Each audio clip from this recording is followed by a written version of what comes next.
The RSPCA have said the number of runners in races at Cheltenham should be reviewed after 6 horses were fatally injured at last week's festival. The British Horse Racing Authority, who announced a review on Friday, confirmed they would be liaising with the RSPCA and World Horse Welfare.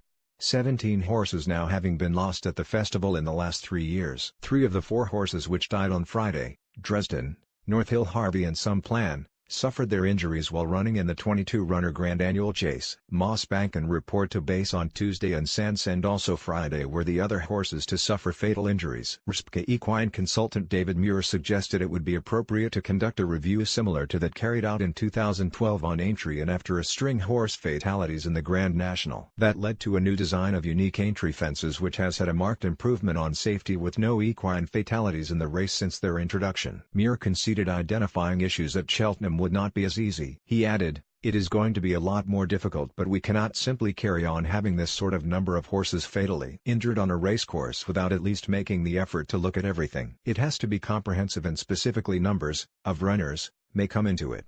At the Cheltenham Festival, there are a high number of horses over an awful lot of fences. How we manage that is very difficult one.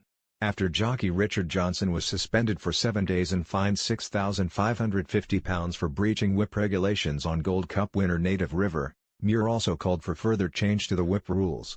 He said, "We believe the use of the whip and the term encouragement needs to be clearly defined, and our view is that the whip should only be used for safety and correction." The RSPCA call for a review was echoed by World Horse Welfare, who said in a statement, "None of these fatalities can be accepted as a byproduct of the sport. We acknowledge that racing will never be risk-free, but it is vital that any fatality is fully investigated and that wherever steps are taken to reduce the likelihood of such tragedies occurring." Responding, Robin Mounsey, head of media for the BHA, said, "We will be meeting next week to discuss how we are going to proceed with the review of the festival, but as part of this process we will be consulting with relevant stakeholders, which includes recognized welfare organizations such as the RSPCA and World Horse Welfare." Meanwhile, Gold Cup winning trainer Coin Tizard has revealed he celebrated long into the night after Richard Johnson-ridden Native River fulfilled his lifetime ambition. The 62-year-old Dorset-based former dairy farmer, who went to his first Gold Cup age 17, said, "We stayed at Cheltenham until they chucked us out and we'd paid for all the champagne. Then we came back home and it was amazing. I stayed at the pub until 1 a.m. and then I went back home and watched reruns until 3 a.m. because I didn't want to go to bed. I wanted to watch it again. It's a dream come true for all of us, for everyone that works around the yard, and we're all really proud of what he's done."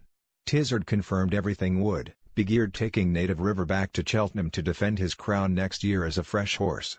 He said, "I don't think we will run him again this year. Everything for the rest of his life will be geared around trying to win another Gold Cup, not trying to win a King George, as I don't think that would suit him.